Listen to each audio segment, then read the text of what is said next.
What's up, what's good, everybody? Welcome to another episode of the Kayfabe Corner with your host, Sergio. And of course, I don't do these alone. I'm with my brother, the wrestling. Are you still the wrestling connoisseur? You said you were a king. You said you were. I am a connoisseur. I'm an international don. Wrestling connoisseur. Kayfabe boy, what's up? Hey, what's up? Kayfabe Corner boy. What's up? I'm good. I'm always good. Let's do a room temperature check. It's cold. It's cold in Bloemfontein, South Africa. With that said, though, let's do a room temperature check. Ole, my brother, are you good? Tamsin? What's good, my boy? Don Charlie at the back there. Easy PDK beats out here. What the beats? BlaqZicco. Everybody good? You good? I'm good. Are you good, bro? Thank you very much. I am doing well, my brother. Oh, you're the only person that always asks if I'm good when I do a vibe check. Oh yeah, no, PDK asked the last time. I'm sorry, bro. I'm the only guy that cares, though. We were out at Supersport, man. We were out at Supersport headquarters, studio number 6, Jumbo WWE. Shout out to y'all for the invite. That was an amazing trip, yo. How did you find it, and what did you learn? I learned a lot. It was an amazing trip, exciting. Yeah. It was good to travel with the team. Yeah, it was an exciting trip. I learned a lot. A lot goes into production. Definitely. So what you guys see on TV, it's not just lights, camera, action. It's a lot of work, you know. But I met a lot of talented people. Shout out Ronesi, shout out Vazzy. What's up, Vazzy? Shout out Rosalina. Shout out Rosalina. Shout out Lwazi. Shout out Lwazi. Yeah. One love, my brother. Shout out Chico. Shout out Chico. Shout out Herb Villa. Shout out John, man. Shout out Monare. Yeah, everyone. Shout out to the team, man. That was a cool experience. Bro, amazing. I want to do it again. What would you say are some of the things that you picked up from Jumbo WWE that we can maybe, or you can implement as, you know, a personally, you know, I learned that, you see what we're doing here? This is like simple, you know? This is like the simple stuff. But yeah, I don't know if the crew would agree with you. Everybody's looking at you but compared to what's been done at Supersport, guys, you should go there. Oh, if you follow me on social media, you'll see. But anyway, by the way, everybody's handle is going to be in the description. So if you want to follow anybody from the crew, Ole doesn't have Instagram for some reason. If you want to follow anybody from the crew, check out the description. But everybody's handle is there. Twitter. We're doing well. It's just that, you know, it's Supersport Studios, so this is like A-grade equipment. But yeah. Shout out, man. We're on the right path. Let me just say that. Definitely. But yeah, I mean, there's a lot. Thank you to Jumbo WWE for the invite. We really appreciate it. Let's get into the episode, man. We had a wild experience out there at Studio 6 in Supersport, bro. Watching Money in the Bank live. Bro. What a premium live event. Bro. Very important question for you. Out of 10, how would you rate Money in the Bank? 10. Definite 10, dog. The surprise. 10 out of 10? Yeah. A 10, dog. Cena.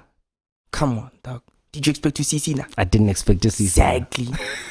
Knight. LA Knight didn't win the Money in the Bank. Did you expect to see you think, so for you, Money in the Bank is or was better than Beats? Money in the Bank was better than, sorry about that. Money in the Bank was better than SummerSlam last year. Nah. With Brock Lesnar. But you just gave it a perfect 10. But like, okay.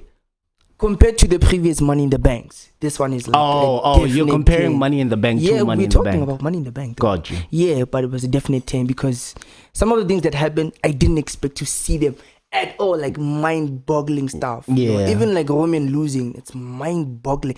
He didn't actually lose, you know. But anyway, you're getting into the episode too quick. Okay, let's systematically let's dissect Money in the Bank. Sharp. Start off with not Damian Priest winning. Let's start off with a roundup of the men's Money in the Bank match. How did you feel about it? How did you feel about the contestants? What was your overall thought about? It was a good match. Yeah. It was a really good match. But like I expected to see more tables, you know, more. I think there was a spot. There was the only wow moment that involved the table was when Ricochet put. That's the spot that I was about to speak about. Yeah. Where Ricochet did a Spanish fly off of the ropes. Exactly. And I think the plan was, I was listening to Wrestling Observer Live a lot after Money in the Bank. I think the plan was Ricochet and Logan Paul were supposed to be on the ladder. They were supposed to tip the ladder off. land on the ropes at the same time, and then do the Spanish fly onto the table, and that went horribly wrong. But like, awesome. Even if they presented the idea to me, I would tell them that that's a bad idea. And what do you mean it's a bad idea, though? How are you going to tip the ladder over and land on the same rope at the same time? Anything is possible, though. Science. Well, especially with Ricochet. Exactly. You see. But yeah, we were all anticipating for LA Knight to win the Money in the Bank briefcase. That is just the honest truth. Okay. You know it. I know it. They know it. Everybody wanted LA Knight to win the Money in the Bank briefcase. Yeah. Why did they decide to give the briefcase to Damian Priest? Well, make it make sense. Like I've been saying, what's lucrative for business now is to see this whole Rumble in the Judgment Day. It made more sense for it seemed lucrative for the business for Damian to win. Why? Already there was cracks in the Judgment Day. There was a lot of envy. There was a lot of egos clashing, right? So with Damian winning and Finn being in contention for the championship, it seemed good, with now Damian being an absolute threat. Let me ask you, is it more lucrative for Damian to win over LA Knight winning? That makes absolutely no sense to me. Thing is, I told you, can you imagine how much merch LA Knight would have been pushing had he won Money in the Bank? Yeah. Everybody was back. And the point that we were making off air is is it now about selling merch or actually giving us a good story? You just said good for business. Selling merch is part of the business. That's just one aspect of the business that I'm picking out. Okay. But the point that I was making is that Damian Priest did not need the Money in the Bank briefcase for us to get to the disintegration of the Judgment Day. But what was going to happen then? You could have waited for the Royal Rumble for Damian Priest to win. Then what, to backstab Finn? Then to backstab Finn. Or maybe wait for the Royal Rumble, Finn wins the World Heavyweight Championship, then, you have a main event at WrestleMania. Remember what I told you about these cliches? Some of these stories you've seen before. And it's something that's been happening, right? And there was one episode that you and I had some sort of back and forth about cliches in the WWE. And we both agreed that we needed new storylines. We needed something new. So this one, we expected LA Knight to win, him going on, talking his way to winning a championship. But now, what the WWE did, took a left turn, surprising us. Now, these WWE left turns are compromising a lot of baby faces. Cody Rhodes lost at WrestleMania. He has never been the same again. And that's not to say that he's not going to bounce back. But he has never been the same again since WrestleMania. Let me ask you a question. Do you want to see Cody Rhodes and Roman Reigns next year at WrestleMania? Nah. I never wanted to see it in the first place because I thought Stop lying. This cliche story, I told you. You are lying. And I was going to be calm today. I was going to be calm and I wasn't going to lose my temper. But you are lying. You need to lose your camera. Temper. You are lying. All of us wanted to see Roman Reigns and Cody Rhodes at WrestleMania. Stop lying. Listen. And then they compromised Cody Rhodes' momentum, and now he's feuding with Dominic Mysterio at Money in the Bank for some odd reason. Dom is I'm starting to like Dom. But my question is, do we want to see Roman Reigns and Cody Rhodes part 2? No, we don't. No. Do we want to see Ronda Rousey and Becky Lynch part 2? Well, they never had a part 1, but do we still want to see Becky Lynch and Ronda Rousey? Nah, that train has passed. Yeah. What's gonna happen with LA Knight? Because his train has passed. Like we said off air, Knight can bounce back at the Royal Rumble. Good. You're going exactly where I want you to go. Nah, I'm unpredictable, but I'm gonna let you No. Check. It's SummerSlam. We're leading up to SummerSlam, right? There's a Bloodline Civil War happening. LA Knight does not win Money in the Bank. That's fine. The plan is for LA Knight to win the Royal Rumble. What happens when we start clamoring for Solo Sikoa to win the Royal Rumble? Well, I told you there are different ways Solo can, go about. Solo can cost Roman a match, or Solo can just be fed up and decide to spike Roman. And he just gets a title shot like that. Nah, not like that. Of course, it's gonna build up. I think there's gonna be a point where we start actually hearing Solo speak more. Okay. Yeah. That's so him that might winning the Royal Rumble. Nah. If he wins the Royal Rumble, it makes more sense for him to have a title shot at Roman Reigns. Look at it this way. Solo is like can you? Stew, I don't know. I think the audience will tell us. I think they need to start being able to see when you are wrong and you know you are wrong. Like, I think I'm able to tell. I've known you for so long. I'm able to tell when you know you're wrong. I think they're gonna start developing a mechanism where they can tell when you are wrong and you know you're wrong. You're so used Am I the only one? Ole, can you see when he's wrong and he knows he's wrong? He can't. You are wrong. What do you mean? Guys, listen. You're wrong and you know you're wrong. We just spoke about cliches, dog. Same old stories over and over again. When is it gonna end? Okay, we can agree to disagree. Shout out to Damian Priest for winning the Money in the Bank briefcase. Bro, but think about it. It's a good story, just not over LA Knight winning. For me. But we just agreed now. LA can bounce back at Royal Rumble. They didn't. Now for Solo, bruh. And it's not just Solo. Let's just take time and cook this meal proper. What happens when we want Carmelo Hayes to win the Royal Rumble? What happens when Braun Breaker jumps into the main roster and we want him to win the Royal Rumble? There's so many factors that you're not taking into consideration. Why can't we just let the WWE do what they're doing? And I think they're doing a good job with surprising us. I feel like you want life to be easy for you to be able to predict the future. I am a critical thinker. So am I. I don't consume whatever they give me without question. I question what they give me to consume. Okay. You want to consume whatever they put in front of your face. Not really. And I'm just allowing the universe to unravel and for things to happen, dog. Let's allow. Because listen, Stage. Let's allow for this episode to unravel. Listen. For the longest time, you've been able to predict or foresee the future. You've made it easy for yourselves and our followers. But this time, dog, just let the WWE do what they want to do. You're wrong. Am I wrong for allowing the WWE to do? It's fine. You're wrong. Alright, ciao. Io Sky won the women's Money in the Bank briefcase. I think we all predicted that. You see? I think this is what you want. So that you can say this. I think we all predicted that. And that's just, excuse my language, but it's poppycock. Who else was supposed to win? This one was quite obvious. What are you talking about? This one was quite obvious, but I'm just trying to show you. You being able to say, we all predicted that. Bro. The WWE is just, these people are watching, dog. Focus, man. Sometimes things in wrestling are as obvious as can be. Just give the fans what they want. It's just that simple. They gave us Kofi Mania, it was amazing. They gave us Yeso Mania, it was amazing. Sometimes just give the fans what they want. But can you just And they did that with Io Sky winning the briefcase. Who do you think Io Sky should cash in on? I think we've spoken about this, but let's get into detail. Asuka, because for Rhea, it wouldn't make sense for her to go for Rhea's championship at this current state. Nah. What if, let me fantasy book. What if Io cashes in on Rhea and then at Survivor Series we get champion versus champion, Asuka versus Io Sky?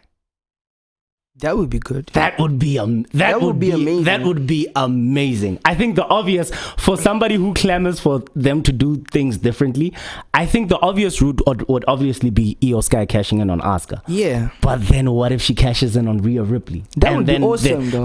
I didn't even think about that. Because the Rhea Ripley title reign has been dull. Yeah. Would you agree? I do agree. How many times has she defended that championship? This year? I think twice. It's been very dull. I love Rhea Ripley. We love you, Rhea Ripley, but is it twice though? Yeah, it's probably twice. Yeah, it's been a very dull. So Io Sky cashing in and becoming the women's world champion would be a breath of fresh air, I think. Okay, cool. Yeah. But follow-up question: what happens with Rhea? Same thing that happens with Bianca. She'll find her way. We don't know what's happening with Bianca, but you need to check yourself. Why? Man, you can't say after the argument that we just had about. You know what? Never mind. You are so contradictory. No. Never mind. I'm gonna drag this thing and it's gonna be. You are so contradictory. But anyway, let's talk about Ronda Rousey and Shayna Baszler and the troubles that they're having. But first, we have to congratulate Liv Morgan and Raquel Rodriguez for capturing the titles that they never lost. I like that team. I know you don't like the happy-go-lucky Raquel, but dog. I think it's a. But do you remember Big Mommy Cool from NXT, dog? I know, but everything has the proper time like there's a time for Raquel Rodriguez to be there's a time for Raquel Rodriguez to be Big Mommy Cool. There's a time for Liv Morgan to be the Daredevil, and there's a time for them to elevate the women's tag team division. I think what they're doing is they got the train rolling, bro. Yeah, but honestly, I did not see Shayna doing that. And I honestly thought Raquel and Liv were not gonna win the championship, but hey, I think it made sense for them to win because that Shayna and Ronda run was terrible. Plus, I think both of them have too much of big egos. So I think them being a champion for a tag team. Tag team champions. Them being tag team champions was just not gonna make sense in the long run. You mean Shayna and Ronda? and Ronda, yeah. Nah, I think that title has been hot potatoed so much. I think it's time for there to be a solid, straightforward team that we can look at and say. But you think Raquel and Liv are the best? They're not the best. Until when though? They're not until a new tag team comes through. Anyway, let's move on. Let's move in and talk about something that we spoke about off air. Let's talk about Austin Theory's United States Championship run. He's not a fighting champion. Let's just put it out there. Like your tribal chief. Like your tribal chief. Hey man, can you not listen? There's levels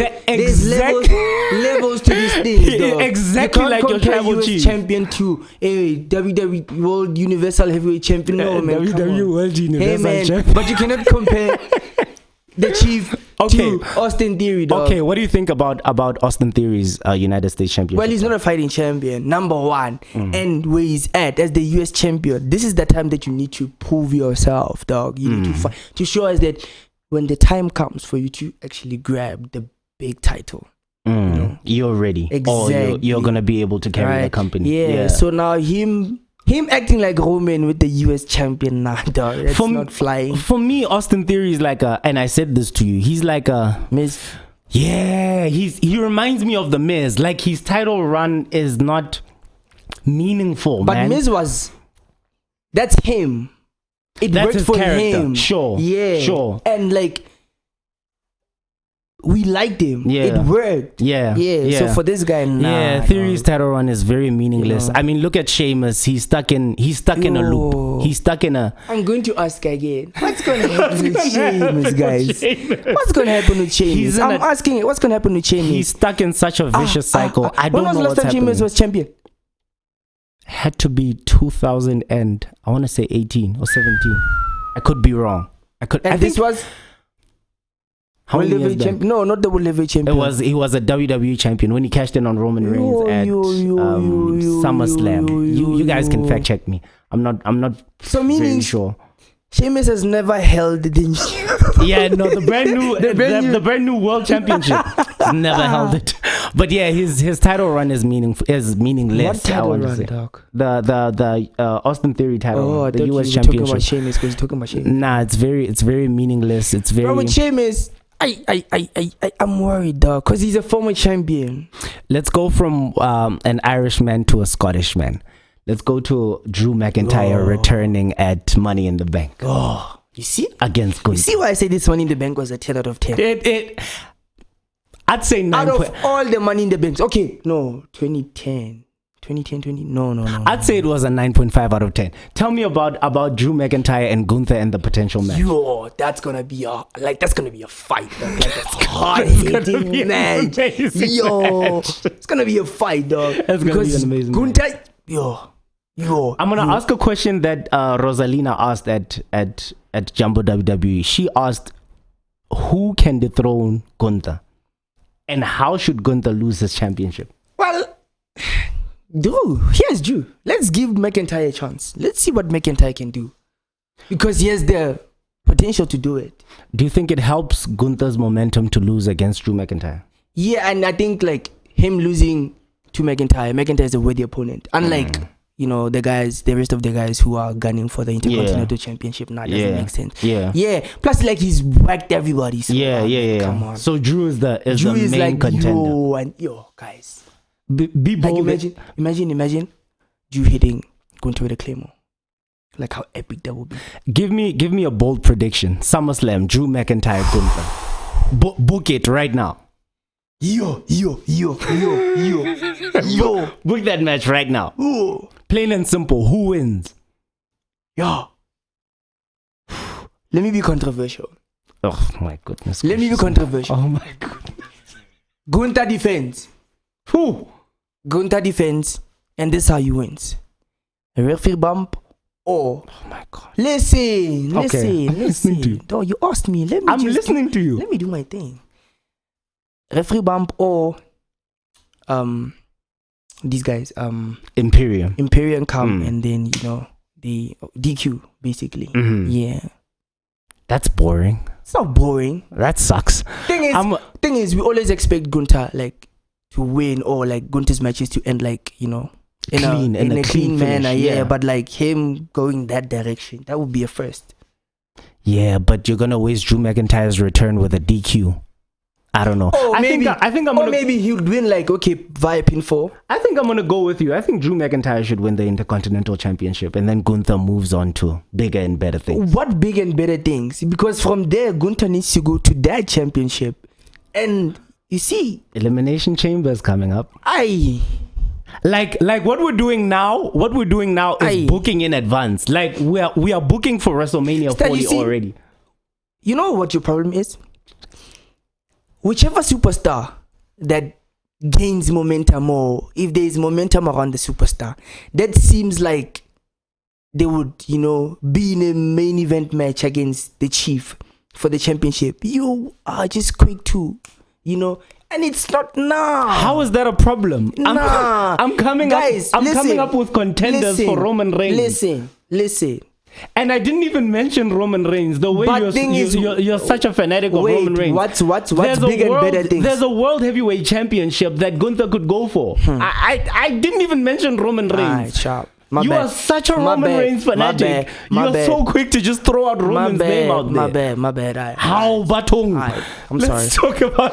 Let's talk about. I've got a question. Yeah. Very interesting question. Before we get into the Civil War and the ending of the Bloodline and all of that.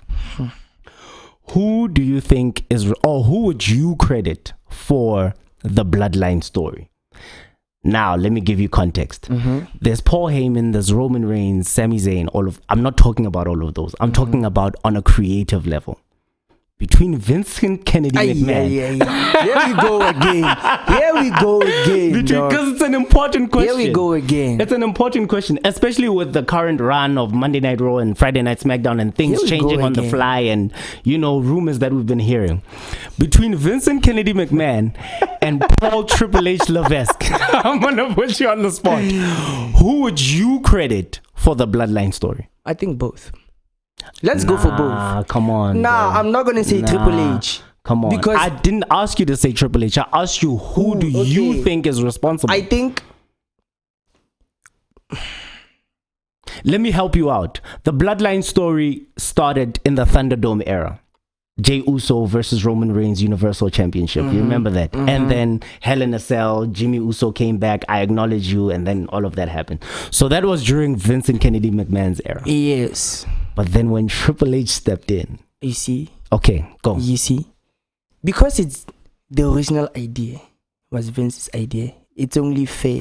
And we're speaking from the outside looking in. We don't have inside information. Yeah. But like you and I both know what a typical Vince McMahon booking looks like. I do. You seemingly don't. I do. Okay, I got schooled, bro. Come on. What's wrong with you? I thank you for acknowledging when you're wrong. I appreciate that. You're growing. You're growing. Yeah. I got schooled so like I'm able to differentiate between, Vince booking and Triple H's booking. Yeah. So that's why I said both, because it was started by Vince. Hunter finished it off. Yeah, so I think both. Why not? Why not? But is it fair to credit Hunter if it was started by Vince? I'm gonna credit it to Hunter. For the finish, yes. I'm gonna credit it to Hunter. It's not about who did it first. It's about who did it right. Best. But where would it be if Vince didn't start it? Or where would it be if Hunter didn't continue it? Because knowing now we're at a crossroads. Knowing Vince McMahon would have already finished the Bloodline story before it goes anyway. We wouldn't have had the inclusion of Sami Zayn. I'm speculating, of course. I don't have inside information. Yeah. I don't think we would have gotten in the inclusion of Sami Zayn, Solo Sikoa getting called up from NXT to the main roster in that manner, the unification of the tag team championships. I mean, Triple H took it to the next level. Yeah. And shout out to him, though. Shout out. But is it fair for us to credit him with something that Vince started? I'm crediting him. I'm giving the credit to Triple H. Bro, come on. You guys will tell us who. I mean, the reason why we're here is because of Vince. Though. Nah, hey, I dare you. I dare you. I dare you, dog. I dare They'll you. tell us who they credit for the Bloodline story. Let's talk about the Civil War. Let's talk about the Civil War. Then this mock trial. Listen. It was a mock trial. A mock trial. Yeah. It was, bro. Yeah, no. It was an illegal gathering, and this is grounds for treason. This is the SmackDown trial of the tribal chief. Yeah. This is grounds for treason. How dare you? Oh, here we go. I listen. I don't know whether to be disappointed or to feel sorry for the Usos, dog. Because listen, first of all, for there to be a trial, the chief needs to be consulted. He did not know anything. The chief suffered a pinfall. Let's start there. Is he still the chief? Yes, he's still a chief. He's not the chief anymore. He was pinned, yes. And let me quickly say, bravo. The WWE have made Roman Reigns so important that him suffering a pinfall in a tag team match is him suffering a pinfall in what? In a tag team match. It's so huge does it news. count? Come on. It doesn't. Come on. It doesn't. Come on. How does that threaten his kingdom and his leadership? Can I ask you, his last pinfall in 2019? Whoa, that's like how many years ago? That was a tag team match. Damn. And you guys bragged about it for so many years. Exactly, and I'm still going to brag about it because it's a tag team now. And now because he lost in a tag team match, it doesn't matter all of a sudden. It didn't back then. It didn't back then. It still doesn't matter now. You guys have been clamoring about it. He was not beat one-on-one. But he was not. The last time he was beaten was a tag team match, bro. Then he lost in a tag team match, and all of a sudden it doesn't matter. Let's just come on. Let's just put things into proper perspective. This is exactly what I'm talking about when I speak about special provisions. Come on. We must just put things into proper perspective. Come on. Roman was pinned, yes. By Jey Uso. In what type of match? He was pinned by Jey Uso in a tag team match. Right. How many times have Jey and Roman been in the same match? Fighting against each other. Oh, by the way, I think we're gonna see that at SummerSlam. Right, and this would be like the third time. Right? Yes. So in the previous occasion, what happened? Okay, Roman Reigns won. No, he didn't win. Jey got stacked. He got stacked and smashed. Easy, right? This one, a tag team match. Okay, sharp. He got pinned. But I bet my life on it. I'm gonna sit here and wait for you to get to where you're going. I bet my life on it. If it was a one-on-one. Jey knows. I think you know. But anyway, listen. I'm gonna okay, let's get to. My point was the disrespect. Let's get to where we're going. The trial. That illegal gathering. Where to from now? Jey Uso pinned the tribal chief. We saw the passing of we were supposed to research the necklace, man. Tell us in the comment section, please, what that necklace is. That iconic Samoan necklace. I feel so stupid not knowing it. Bro. Anyway, the passing of that necklace to Jey Uso, the low blow. You said Solo Sikoa. Yeah, Solo is envious now because he was looking at, I think Solo is more concerned about being the chief than to be the champion. Yeah. Which add more essence, because it just. But you can't be the chief without the championship. Sure. So, like we said earlier on, what's gonna happen? How are we gonna build Solo to that? To that space. How are we gonna bring Solo to that space of winning the championship? But yeah, anyway, he was like envious, dog, like super envious. So it was that moment he was holding it, and Roman was like, he was contemplating until one of the Uso brothers came and So we're getting Jay and Roman supposedly at SummerSlam. Yeah. We're getting Jay and Roman. Mm-hmm. Who's winning? Roman Reigns. Forget what I said. Like that was just. I'm not forgetting what you said. I want you to say it on camera. Listen, I can't say it on camera because it's bogus. It's Sergio. Listen, I just listen. Here's what I pitched. Right. He asked me what's like how we gonna get Solo into the main event. Exactly. Yes. And I was like, let me just fantasy book. It was a fantasy booking. Mm-hmm. We get Roman to lose. Mm-hmm. At SummerSlam, mm-hmm. Right? And SummerSlam is a fitting occasion. You get Roman to lose. You're gonna get Roman to lose at SummerSlam to Jey Uso. This is a fantasy booking because he asked me. Are you crazy? Don't focus on that. Focus on the ending, and then of course Solo does not follow instructions. In fact, he turns against Roman at SummerSlam, spikes Roman, and then Roman loses. Right? Mm-hmm. Roman goes away. And leaves the company in the hands of Jey Uso and Solo Sikoa. Not at this stage in the game. No. This would only make sense had LA Knight won the Money in the Bank. And then, Knight comes and then, perhaps cashes in. Right. But it didn't happen. I'm dealing with, listen, I told you. Listen. Contract, bro. Listen. Like I was saying. Focus on the things that we can control. So happy right now. I am so happy right now. But it didn't happen. First, you admitted that you were wrong, and now you're admitting that LA Knight was supposed to win Money in the Bank. I'm not. I think we can go home. I'm happy. As much as I'm happy. As I'm deemed to be difficult. You're very difficult. I'm happy. I think I can. I'm a sensible and reasonable man. I'm a gentleman. You know the WWE is gonna give us going back to our point of what's gonna happen. You know the WWE is gonna give us Cody Rhodes and Roman Reigns at WrestleMania again, right? Guys, please don't do it. I think they're going to give it to us. Please don't do it. Dave Meltzer was saying that this is not Jey Uso's story. This is a continuation of Cody Rhodes' story. He was saying Jey Uso pinning Roman Reigns and making Roman Reigns a mortal man just gives Cody Rhodes a battery in his back. So that when he pins Roman Reigns at WrestleMania, it's believable. And I kind of believe him. I told you, dog, like, I just don't see Rhodes as the champion yet. Cause I also don't want to see Roman Reigns versus Cody Rhodes at WrestleMania 40. No, we can't. No. WWE, please give us Solo Sikoa versus Roman Reigns. Like they're gonna give us Solo, dog. Please, they're gonna give us Solo. I'm trying to like picture Solo as the champion, and his championship run. You never know. And with that, ladies and gentlemen, we close this episode of the Kayfabe Corner. Are you happy? Are you good? You got all your points out? Nah. Give us one last point. This mock trial, this illegal gathering. It was an illegal gathering. It's like it's disrespectful, dog. The elders were not present. The wise man couldn't say much, bro. That was crazy. Understand? And like even like the passing on of that iconic necklace. That iconic. Come on. It is what it is. I guess. So it was a pity party, and sorry, Jimmy, but anyway. Hey man, Jimmy Uso's gonna be okay. With that, ladies and gentlemen, we close off this epic episode of the Kayfabe Corner. Thank you so much for tuning in, as per usual, my brother. Thank you for pulling through.